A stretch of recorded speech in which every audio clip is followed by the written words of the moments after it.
I was sent a video from two veterinary professionals talking about the use of AI scribes in their practice. And if you guys don't know what AI scribes are, it's basically a bot that listens to your consults and gives you feedback and can help you write your medical records. But first and foremost, if you're even debating whether or not to use AI, that's the same as you fumbling to buy a ticket for a train that has already left the station. We are rapidly approaching the singularity, and if you don't know what that is, you should definitely look it up. But this is the same reason that I pitch to graphic designers on how they should be learning how to use generative AI. Generative AI is the new paintbrush. What do you think happened when we went from draft tables to Adobe Illustrator? There's always going to be naysayers, but to remain relevant in the market, you have to be using generative AI as your new paintbrush. It's just what is happening. Well, as it relates to this video, the concerns that were expressed, the first one was more of this big brother fear, where it was like, oh my gosh, if I have something listening to me and telling me that I'm not talking about this 100% of the time, I'm only talking about it 30% of the time,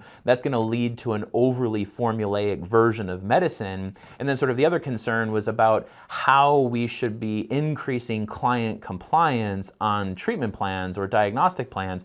The short answer is it's all about reps. Like, you have to talk about it in order to increase compliance. First and foremost, this overly formulaic version of medicine that we're going towards is not a result of AI, and it's not going to worsen by AI. It's a result of bond spectrum, state statute, and legal litigation. And if you're not discussing standard of care with every customer every time, that's directly proportional to your legal risk, particularly if it's not written in your record. So here's how we would approach this from a TCP standpoint, because it's all about conflict data. We try to be as proactive as possible. So if we have a tool that can listen to what we're saying and give us direct feedback on our establishment of informed consent and can track that in our medical records and allow us to learn from our past talk path, that's an absolute win-win for everyone.